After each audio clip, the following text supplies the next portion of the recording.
Written Development of Theoretical Systems, or TCM. Today we explore the historical evolution and key writings that shaped traditional Chinese medicine from ancient times to the Qing dynasty. TCM encompasses a rich tapestry of theoretical systems that have evolved over centuries. These systems integrate various philosophical, clinical, and empirical insights into health and disease, establishing a holistic approach to wellness that underpins TCM practice today. Authored by Qin Huiran, this significant work built upon the foundations established in Huangdi's internal classic, effectively enriching the theoretical framework of TCM. It represents a pivotal point in the historical development of TCM theories, setting the stage for future advancements in medical understanding and practice.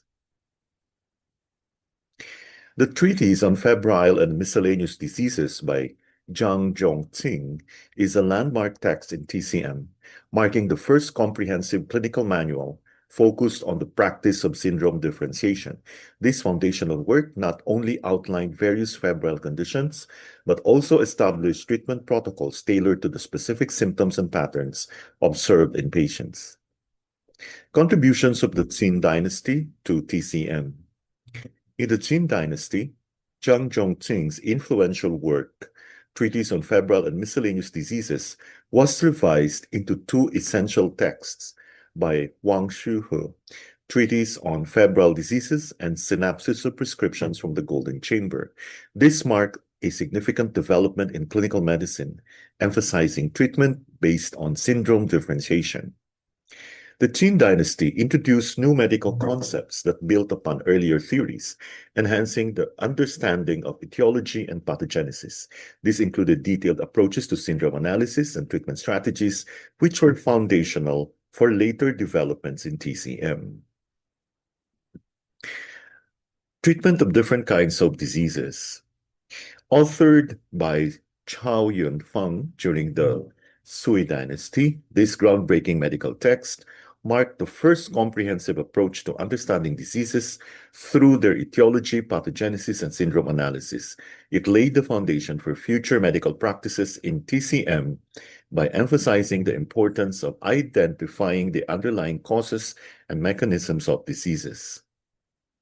Key developments in TCM during the Song, Qin, Yan dynasties. The earliest pediatric monograph in China, Key to Therapeutics of Children's Diseases, was authored by Tian Yi during the Song dynasty, marking a significant development in the understanding and treatment of children's health issues. Introduction of the three causes theory. Prescriptions assigned to the three categories of pathogenic factors of diseases, written by Chen Wuzi in the Song dynasty, introduced the theory of three causes in etiology, providing a structured understanding of disease origins. During the Qin-Yuan dynasties, well-known physicians from four distinct schools contributed significantly to TCM, each emphasizing different methodologies and theories, leading to a richer and more diversified medical practice. Contributions of the four schools in Qin-Yuan dynasty. Liu Wansu, the School of Cooling. The School of Cooling, founded by Liu Wansu, emphasized using herbal drugs that are cold and cool in nature to counteract diseases arising from excessive fire, a key concept linking emotions and physical health. Zhang Kongzheng's School of Purgation held that diseases were caused by evil factors and promoted treatments to expel these factors, including methods like diaphoresis, emesis, and purgation. Li Kao's School of Strengthening the Spleen and Stomach focused on internal injuries of these organs as primary disease causes, advocating for treatments that build and regulate their function. Zhu Danqi's School of Nourishing Yin emphasized the necessity of nourishing yin while reducing fire, reflecting a balance between these opposing forces in the body for effective disease treatment. Innovations in TCM during the Ming and Qing dynasties. Wu Yuke in the Ming Dynasty introduced the groundbreaking theory of pestilential qi, suggesting that infectious diseases arise from a specific evil qi rather than traditional elements like wind and cold. Ye Tianshi and Hu Zhutong from the Qing Dynasty advanced diagnostic and treatment methods for epidemic febrile diseases, emphasizing syndrome differentiation based on the theory of Wei, Qi, Ying, and Shui. Wang Qingren in the Qing Dynasty focused on anatomical accuracy within medical classics, correcting errors and developing the theory that blood stasis could lead to diseases, along with treatment methods for these conditions. Innovations in diagnosis and treatment by Ye Tianshi and Hu Zhutong. Ye Tianshi and Hu Zhutong were influential physicians in the Qing Dynasty who specialized in epidemic febrile diseases.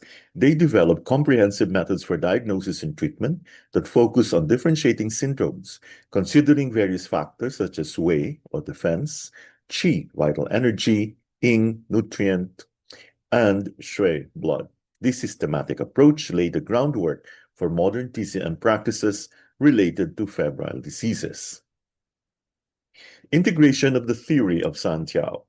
Their work integrated the theory of Santiao, triple burner, which plays a critical role in understanding the relationship between different bodily functions and their impact on health. This connection helped to enhance the treatment strategies used for epidemic diseases by focusing on balance and harmony within the body. The evolution of TCM theoretical systems. TCM has undergone significant evolution from its early foundations in ancient texts to sophisticated theories developed through various dynasties. These advancements have shaped contemporary practices, bridging ancient wisdom with modern healthcare approaches.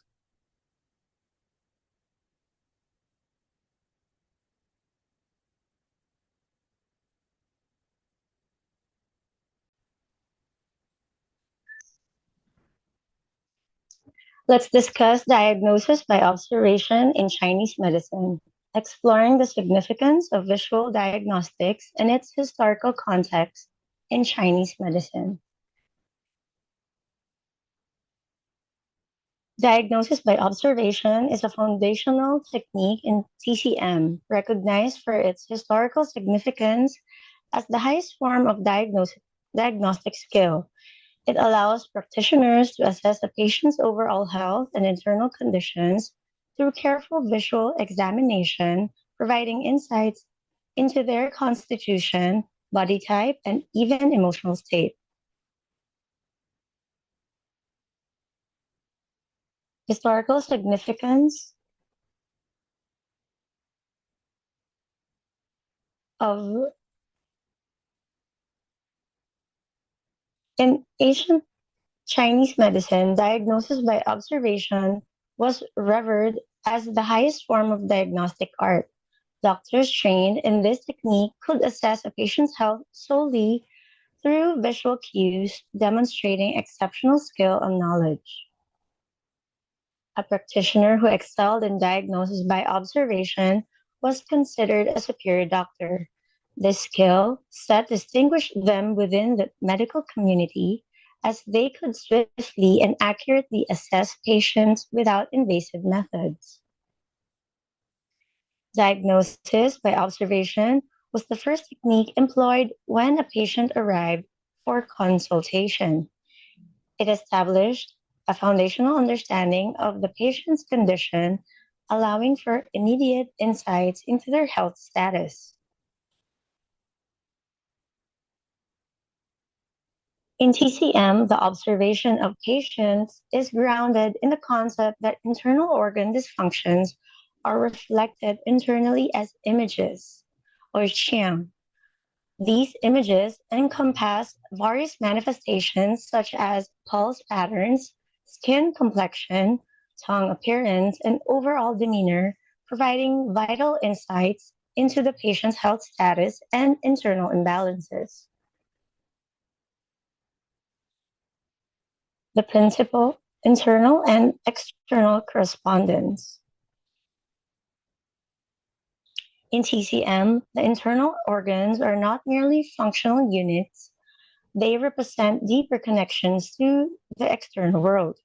This principle of correspondence suggests that each organ has distinct external manifestations that reflect its internal health.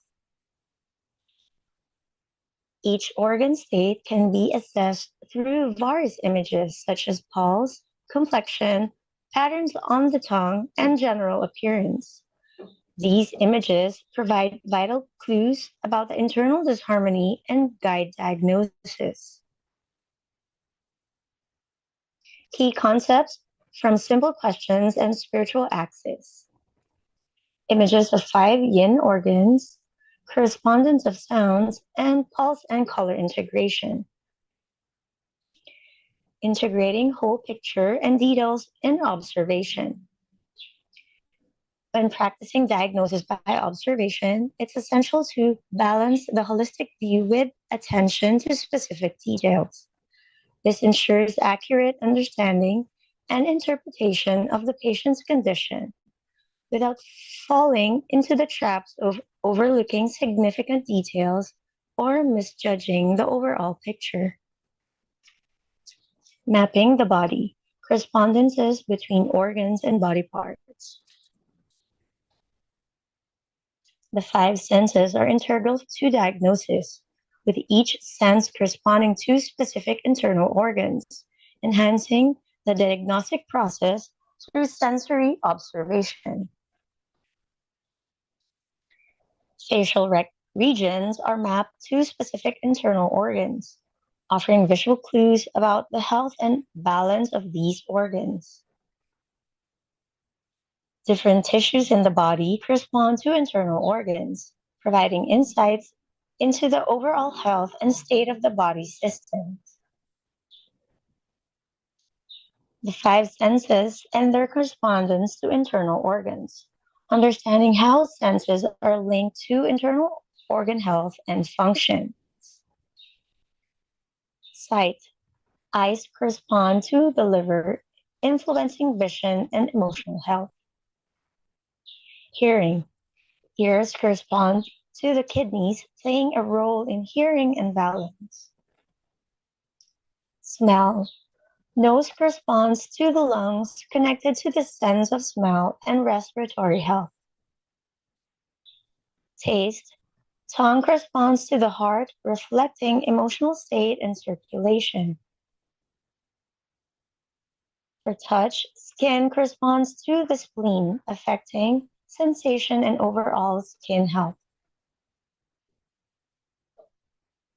Facial areas and their correspondence to organs. For forehead, it represents heart and health.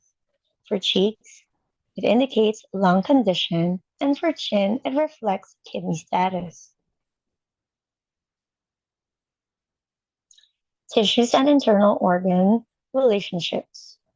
In TCM, different tissues of the body are intimately connected to specific internal organs, reflecting the principle of correspondence. Muscles are associated with spleen, which plays a crucial role in the production of qi and blood. The health of the muscles can indicate the spleen's strength or weakness. Skin is linked to the lungs, which govern the body's weight qi. Healthy skin often reflects the lungs' ability to regulate and protect the body from external pathogens. Connective tissues correspond to the liver, emphasizing its role in ensuring smooth qi flow and emotional well-being. See transformation sites and their relationship to yin organs. Qi transportation sites are essential pathways through which qi flows to nourish and support the functions of the yin organs. These sites ensure that each organ receives the necessary energy to maintain health and balance within the body. Each yin organ corresponds to specific qi transportation sites, which are integral to their proper function. Understanding these relationships help diagnose and treat conditions based on chi flow and organ health.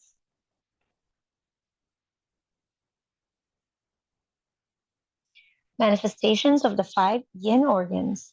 Emotional states are closely linked to the health of the five organs, reflecting internal disharmonies. Liver, anger, frustration, and irritability indicates imbalances in liver qis. For the heart, excessive joy or anxiety may manifest as palpitations or restlessness, reflecting heart disharmony. The spleen, chronic worry and overthinking can weaken the spleen, leading to digestive issues and fatigue. Lungs, grief and sadness can hinder lung function, resulting in respiratory issues or emotional blockage. For kidneys, fear and insecurity can impact kidney health, leading to issues like low back pain or reproductive concerns. The 12 cutaneous regions, connections to internal health. The 12 cutaneous regions serve as a crucial diagnostic tool in TCM, linking specific areas of the skin to corresponding internal organs. By examining these regions, practitioners can gain insights into the health and balance of the internal systems. Diagnosis by observation is crucial in TCM, requiring practitioners to balance the integration of overall patient presentation with attention to specific details. Mastery in this diagnostic technique not only enhances understanding of a patient's health, but also supports accurate diagnosis by recognizing the images that reflect internal disharmonies. Thank you for your attention.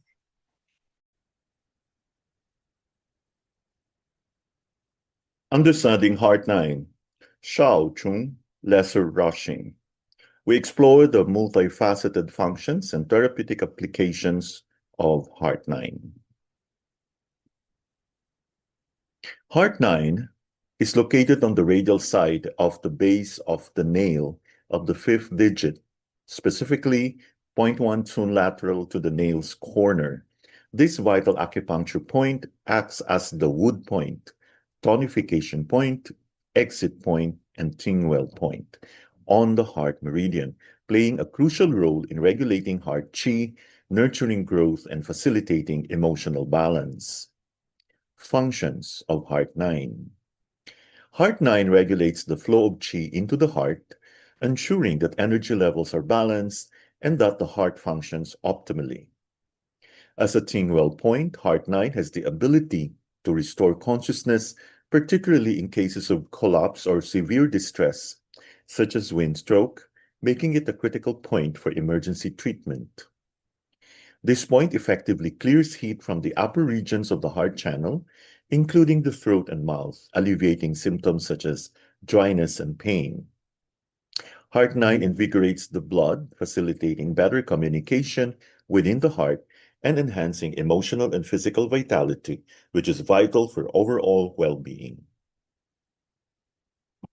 Heart 9 serves as both a tonification point and a Tingwell point, playing a critical role in the heart meridian.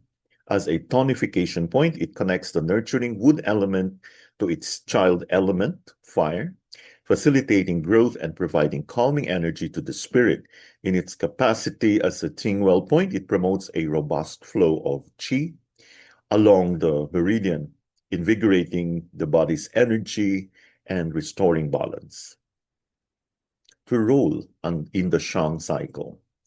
Understanding the connection between the wood and fire elements in the heart meridian enhances our comprehension of its therapeutic applications. Heart 9 serves as a crucial link in the Shan cycle, facilitating the flow of energy from wood to fire. As a tonification point, It nurtures growth and supports emotional stability. This connection calms the spirit, especially in cases of qi deficiency. The dynamism of wood clears pathways for enhanced intelligence and reflection. Heart 9 invigorates the blood, which is essential for effective heart communication. Heart 9 is used for a variety of conditions, reflecting its multifaceted therapeutic benefits. Fever, elevated body temperature indicating possible infection or illness. Delirium, acute confusion or altered mental state, often requiring immediate attention.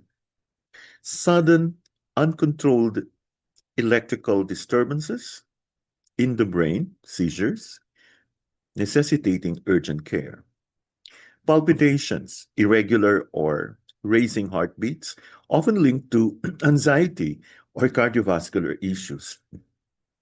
Emotional exhaustion, a state of feeling emotionally drained, often related to chronic stress. Depression, a mood disorder characterized by persistent sadness and loss of interest. Heart 9 regulates heart-related conditions, alleviates emotional disturbances, clears heat-related symptoms, supports consciousness restoration, and treats chest and costal pain. Clinical applications and combinations, utilizing Heart 9 in conjunction with other points for effective treatment. For hyperarousal management, we combine Heart 9 with PC7 and PC6. For coma or stroke resuscitation, Heart 9 plus PC9 plus GV26 for recovery from loss of consciousness or stroke.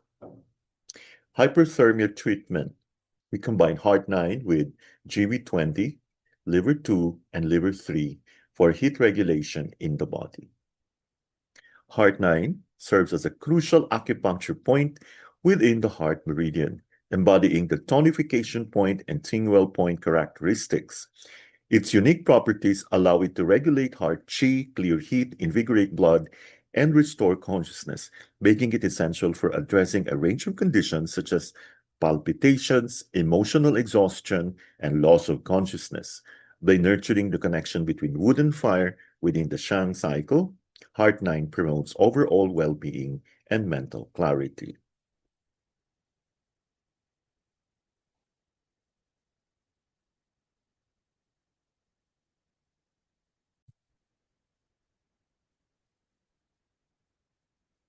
The Song and Qin dynasties, a period of medical evolution. Today we explore the integration of Confucian philosophy and medical advances in ancient China.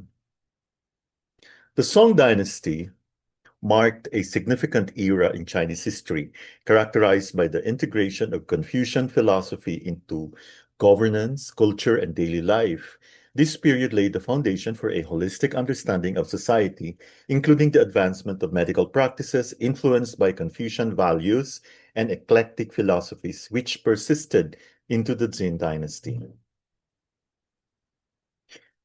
Confucianism solidified its role as the backbone of governance during the Song dynasty, influencing laws, policies, and civil service examinations that prioritized moral integrity and scholarly achievement.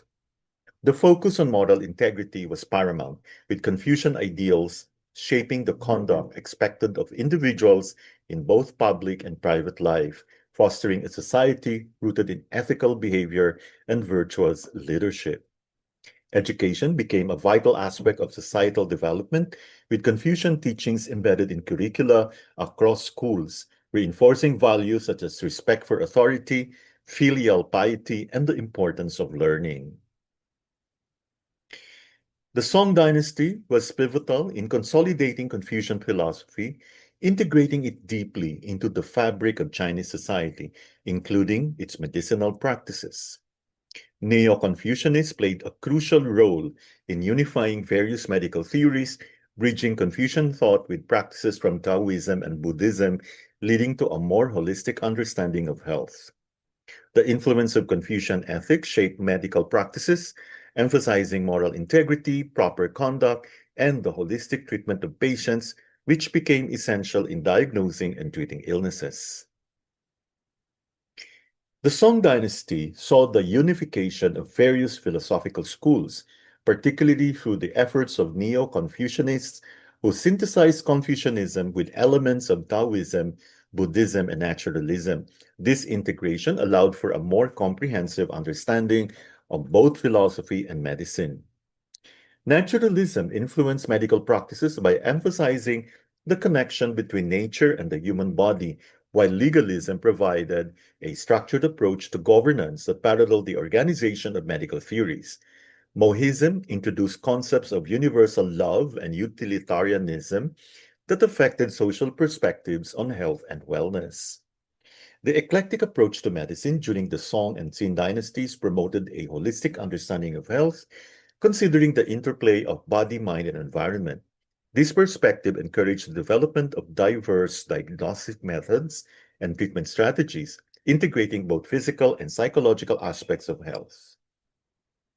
During the Song dynasty, tongue diagnosis became a pivotal aspect of TCM, capturing the interest of many physicians.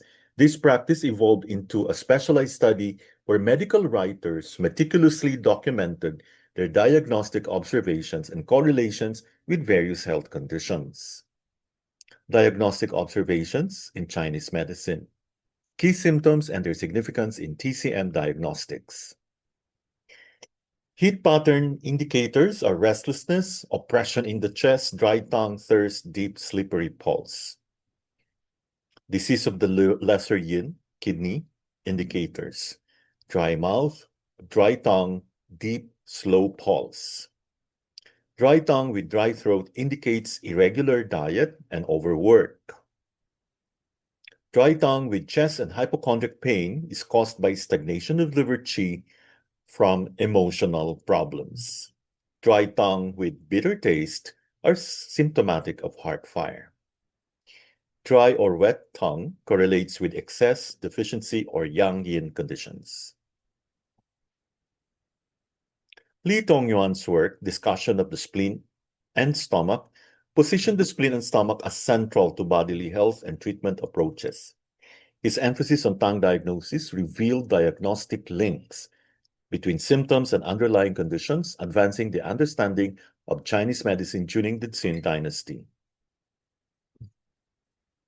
Li Tongyuan emphasized that the spleen and stomach are fundamental to overall health, serving as the primary organs for digestion and nutrient absorption.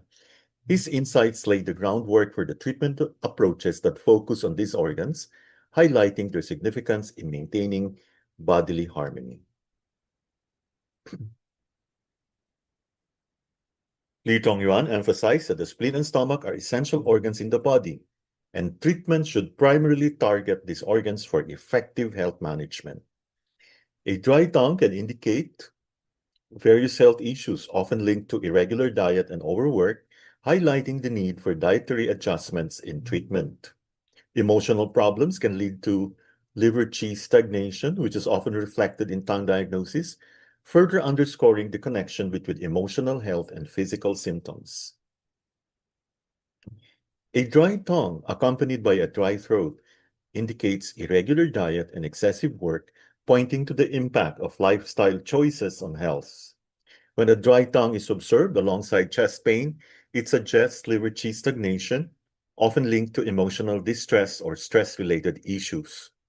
A dry tongue accompanied by a bitter taste in the mouth is symptomatic of heart fire, indicating potential issues related to the heart's energy and functions. Li Tongyuan established a foundational correlation between tongue conditions and the physiological states of excess or deficiency and yin or yang. He emphasized that the nature of the tongue's condition, whether dry or wet, can provide insights into a patient's overall health and balance. During the Song and Qing dynasties, the integration of Confucian philosophy with medical practices led to significant advances in Chinese medicine. The emergence of diagnostic methods, particularly tongue diagnosis, showcased a holistic approach to health and the importance of contextual symptom evaluation, setting a foundation for future medical theories.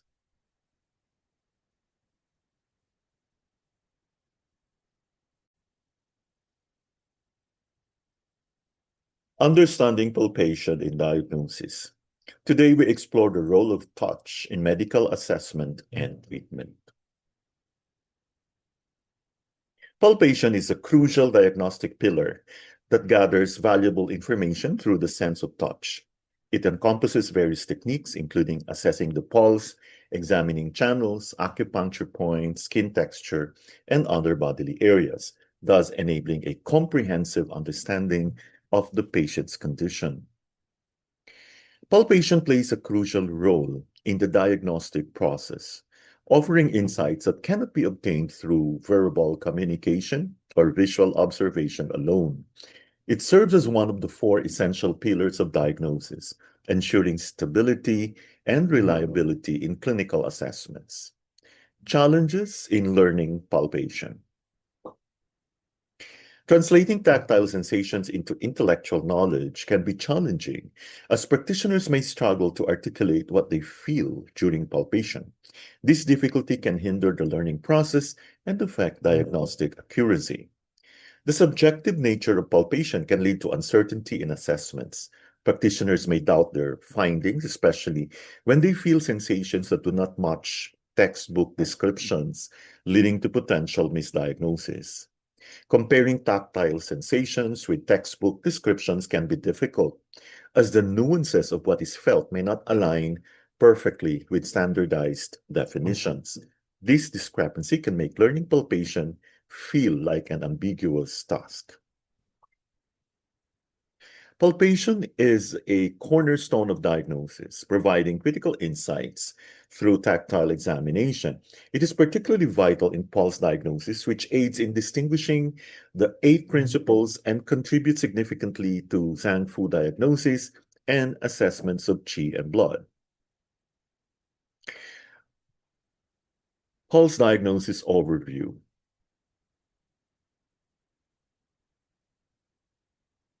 Pulse diagnosis is an essential technique that provides insight into a person's energetic state. By palpating the pulse, practitioners can assess the quality and rhythm which correspond to the health of the individual's qi. Changes in the pulse can indicate variations in the body's qi and vital substances. For example, strong or weak pulses may reflect fluctuations in energy, blood flow, or overall vitality.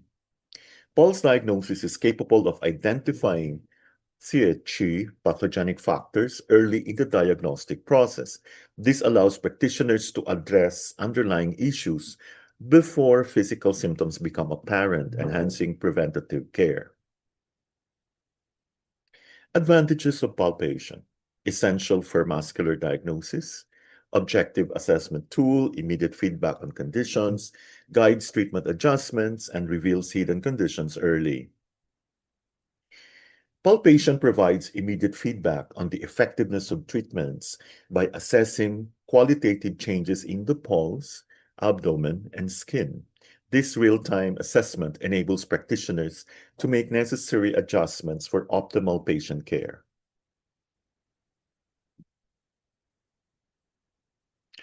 Practical training in palpation, a structured approach to mastering palpation techniques and skills through continuous practice.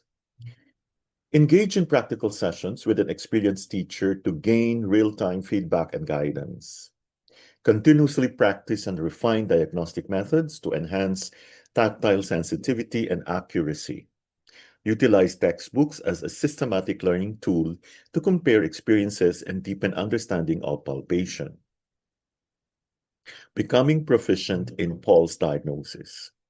Regular practice allows for the refinement of tactile skills, enhancing the ability to identify specific pulse qualities accurately.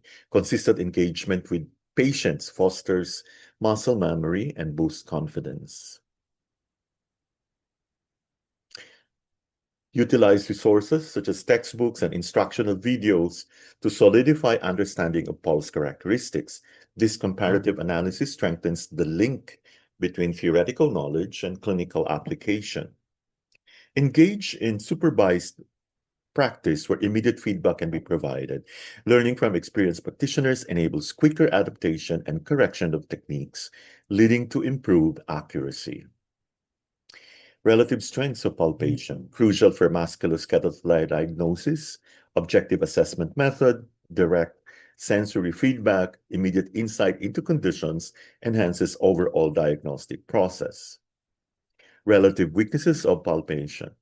Subjective nature creates doubt. Challenge in sensation accuracy, learning curve for practitioners, requires consistent practice and possible misinterpretation of findings. Diagnostic tips for effective palpation. Always palpate the muscles and joints when a patient presents with physical pain or impaired movement to identify the source of discomfort and guide treatment. Areas of the body that feel hot during palpation suggest the presence of heat, indicating a potential imbalance that requires further investigation. Investigating the skin's temperature, moisture, elasticity, and muscle tone while palpating provides critical insights into the patient's health status and guides treatment decisions.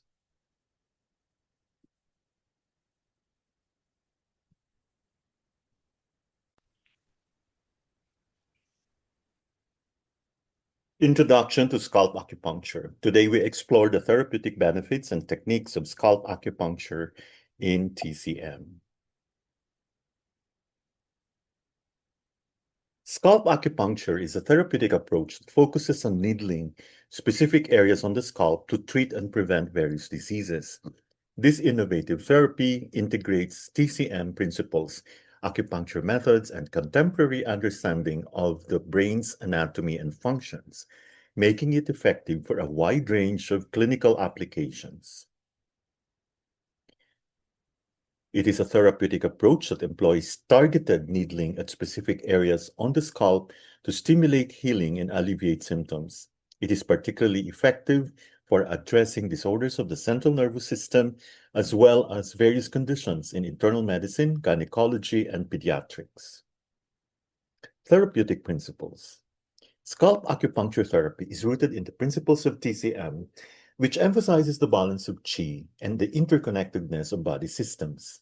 It employs acupuncture techniques that involve inserting thin needles into specific points on the scalp to stimulate healing and restore balance. The therapy is informed by clinical experience, which enhances its efficacy through the observation and treatment of various conditions over time. Holographic theory suggests that the scalp reflects the entire body, allowing for the treatment of various conditions through targeted stimulation of specific areas. Modern knowledge of the cerebral cortex provides insights into how specific scalp areas correspond to different bodily functions, enhancing treatment precision. Clinical applications of scalp acupuncture treats central nervous system disorders, addresses sequelae of cerebral disease, aids in maldevelopment of nervous system, helps with sequelae of brain damage. Conditions treated by scalp acupuncture. Scalp acupuncture is a versatile therapy with broad applications across multiple medical disciplines. 100 plus different diseases are treated, effective for paralysis due to stroke, applicable in internal medicine, gynecology, and pediatrics. Theoretical foundations. Zhang-Fu theory explains the relationship between the internal organs, the Zhang and Fu, and their physiological and pathological functions in the body. This theory is fundamental in understanding how different organs interact and influence health. Meridians are pathways through which qi flows throughout the body. Understanding these channels is essential for effective acupuncture treatment as they connect various body parts that influence overall health. The connection between blood circulation and qi is vital in TCM. Adequate blood flow is essential for nourishing organs and tissues, while stagnant blood can lead to health issues. Physiologic functions refer to the normal processes that occur within the body. Scalp acupuncture aims to enhance these functions by stimulating appropriate scalp areas linked to various organs. Pathologic changes indicate alterations in body systems that lead to disease. Scalp acupuncture is utilized to address these changes by targeting areas on the scalp corresponding to affected organs. The scalp serves as a crucial junction For the body's Zangfu organs, meridians, qi, and blood, this interconnectedness plays a vital role in maintaining physiological balance and responding to pathological changes within the body. Scalp acupuncture represents a significant advancement in therapeutic techniques, integrating traditional practices with modern medical insights. Continued research and clinical trials are essential to fully harness its potential in treating diverse medical conditions and enhancing patient outcomes.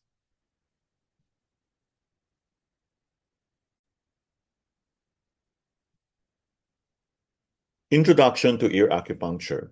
A comprehensive overview of ear acupuncture techniques, history, and its integration in modern medicine. Ear acupuncture therapy stimulates specific points on the auricle to treat and prevent various diseases. This method is known for its simplicity, wide range of applications, minimal side effects, cost-effectiveness, and favorable outcomes, making it a valuable practice in both traditional and modern medicine. Ear acupuncture therapy is a method of treating and preventing disease by stimulating specific points on the auricle using needles or other devices. This practice has a long-standing history in Chinese medicine, with documented references dating back over 2,100 years, highlighting the connections between ear meridians and various parts of the body, such as the upper arms, eyes, cheeks, and throat. Historical background. A timeline illustrating the evolution of ear acupuncture across different cultures and periods. Over 2,100 years ago, the text Boshu Qingmai records the relationship between ear meridians and various body parts, laying the foundation for ear acupuncture in Chinese medicine. Tang Dynasty. Moxibustion on the ear was documented as a treatment for mouth and eye deviations, showcasing the therapeutic applications of ear acupuncture. 1600s to 1800s, Chinese medicine, including ear acupuncture, was introduced to Europe, with practitioners using acupuncture and moxibustion to treat conditions like sciatic nerve pain. 1946, Dr. Edith L. Potter reports the relationship between ear shape and kidney problems, contributing to the understanding of ear acupuncture's diagnostic capabilities. 1950s, modern ear acupuncture was systematized by French neurologist Paul Noget, who developed the embryological ear map and advanced the theoretical foundations of ear therapy. Ear acupuncture operates on the principle that the ear serves as a microcosm of the entire body. Its structure reflects various parts of the body, allowing for targeted treatment through stimulation of specific points. The concept of bioholography suggests that the ear contains a complete representation of the body's physiological and pathological states. This implies that any imbalance or disorder within the body can be reflected in the ear's condition. The ear's anatomy is closely linked to the Zangfu organs and the four extremities, allowing practitioners to identify and treat various health issues through auricular acupuncture. Each region of the ear corresponds to specific organs and body parts, enhancing diagnostic and therapeutic capabilities. Physiological connections. The Neijing, an ancient Chinese medical text, emphasizes the intricate connections between the ear and the meridian system, highlighting its importance in traditional Chinese medicine practices. The 12 regular meridians display a cyclical flow, with 6 yang meridians entering through the ear or distributing to the surrounding areas, while 6 yin meridians connect indirectly, reflecting the ear's role in overall bodily health. Clinical observations have noted that some patients experience unique sensations such as electric or warm watery feelings, which travel from the ear along the meridians, indicating active energy flow and physiological responses. Zangfu organ relationships. The ear is intricately linked with the 5 Zang and 6 Fu organs, influencing and being influenced by their physiological states. This relationship is documented in traditional texts, highlighting the ear's role in the overall health of the body. The kidney, in particular, has a strong connection to the ear. When kidney health is optimal, it positively affects hearing capability. This relationship emphasizes the importance of kidney health in maintaining auditory functions. Disorders of internal organs can manifest on the ear, indicating that the ear serves as a reflection of the body's internal health. This principle is fundamental in acupuncture, where treating specific ear points can influence health outcomes. Clinical applications and observations. It treats headaches effectively, addresses menstrual discomfort, used for anxiety management, improves sleep quality, supports weight management. Modern development and standardization, the evolution and formalization of ear acupuncture practices and terminology over time. 1946, Dr. Edith L. Potter reported a correlation between the shape of the ear and kidney-related genetic problems, highlighting the importance of ear anatomy in understanding organ health. 1987, the Chinese Department of Health recognized a standardized auricular nomenclature consisting of 90 ear acupuncture points, facilitating clearer communication and practice in acupuncture. WHO involvement and nomenclature. The World Health Organization's role in establishing standards and recognition for ear acupuncture practices. WHO recognized auricular acupuncture as a scientifically documented practice, affirming its relevance in modern healthcare. The third WHO working group met in 1987, focusing on the standardization of auricular acupuncture points to enhance global practice. A comprehensive plan was initiated for the future development of a standard reference chart to guide practitioners in auricular acupuncture. Comparison of Chinese and European systems. Chinese ear acupuncture is deeply rooted in traditional Chinese medicine, emphasizing historical practices and the holistic connection between the ear and the body's meridians, Zanfu organs, and qi flow. It often utilizes well-established points derived from the ancient texts and clinical experiences over centuries. European ear acupuncture, developed by Paul Nogier, integrates modern medical understanding, focusing on the anatomy and physiology of the ear. It incorporates the somatotropic mapping of the ear to treat various conditions, aligning with contemporary medical theories such as neurohumoralism and bioholographic systems.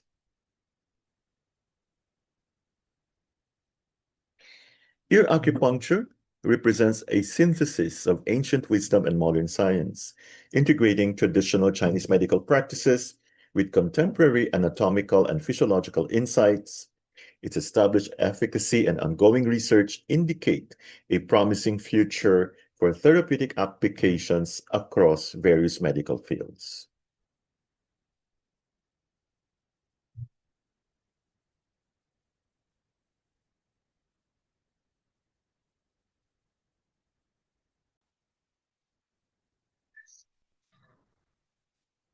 Let's now go to gua sha for back waist pain, exploring the efficacy of gua sha therapy against back waist pain, focusing on techniques and benefits. Gua sha is a TCM therapy focused on scraping the skin to enhance blood circulation and provide pain relief. This ancient practice is especially beneficial for addressing back waist pain, which is common among middle-aged and older individuals due to various lifestyle and health factors. Back waist pain frequently affects many people, particularly those who are middle-aged or older. Contributing factors include irregular lifestyles, insufficient rest and exercise, and exposure to cold, leading to imbalances in vital energy and blood circulation. Causes of back waist pain. Irregular lifestyle. Many individuals, particularly middle-aged and older adults, often face back waist pain due to an irregular lifestyle characterized by inconsistent routines and unhealthy habits. Inadequate rest and physical exercise can weaken the back muscles and contribute to pain. Regular movement and sufficient sleep are vital for maintaining back health. Cold weather can exacerbate back pain. The intrusion of cold can lead to stasis of vital energy in blood, resulting in discomfort and pain in the waist area. A deficiency in yang energy within the kidneys can contribute to back pain. This energy insufficiency allows for the invasion of wind cold and impairs normal circulation. Wind cold and stasis of vital energy in blood can lead to significant discomfort in waist area, necessitating therapeutic interventions like gua sha for relief. Impact of age and osteoporosis. The accelerated loss of calcium in middle-aged and older individuals often results in osteoporosis, contributing significantly to back waist pain. While gua sha scraping therapy can alleviate symptoms temporarily by improving circulation and invigorating blood flow, it is not a definitive treatment. Patients are advised to seek timely medical evaluations for comprehensive management of their condition. The gua sha technique overview. Gua sha is a TCM therapy that utilizes a smooth-edged tool to scrape the skin, promoting better circulation and relieving pain. This technique targets not only the symptoms of back-based pain, but also addresses underlying factors such as stagnant energy and blood flow, making it an effective holistic solution for many individuals, especially those suffering from age-related conditions. Therapy to increase curative effect. It enhances spinal flexibility, relaxes muscle tension, promotes blood circulation, reduces back pain, and encourages restful sleep. Recommended procedures for gua sha. First, scraping waist and back. Use the surface scraping technique to treat painful areas on the waist and back by scraping from top to bottom until the characteristic redness known as sha appears. This helps to enhance circulation and relieve pain. Second, scraping wrist and foot reflection area. Gently scrape the reflection area of the waist on the third metacarpal bone and the reflection area of the spine located on the inside of the foot. This technique targets reflex points to relieve tension and promote overall well-being. Third, scraping key acupoints GV14, GV3, and Chia-Chi. Apply the surface scraping technique from the Tachu point to Yaoyangquan on both sides of the back. Follow this by using dual angle scraping to treat the Chia-Chi to enhance the therapeutic effect. Scraping key acupoints GV4 and bladder 23. Utilize the surface scraping technique on key acupoints, the Mingmen and the Shenchu on the back, scraping from top to bottom to help invigorate blood and alleviate pain in those areas.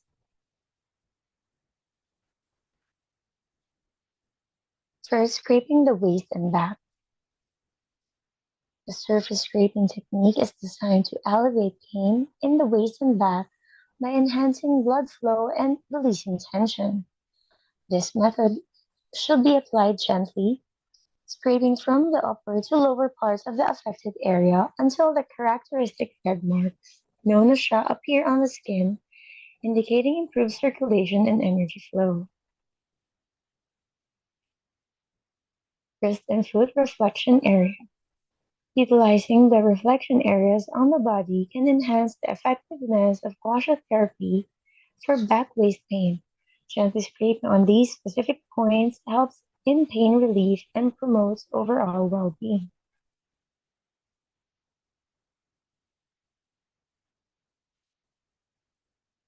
Key acupoints GV14, GV3, and Chiachi.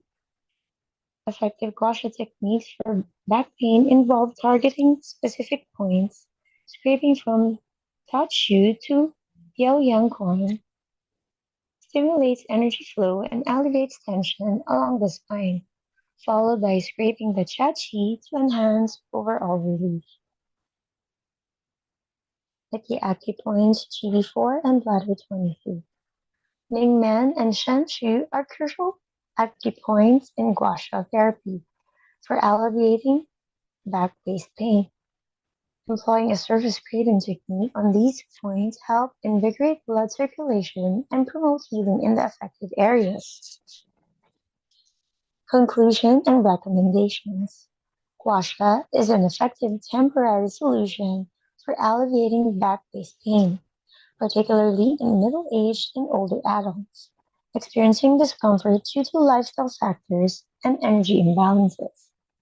However, it is crucial for individuals to consult medical professionals for comprehensive evaluations and treatments for underlying issues like osteoporosis.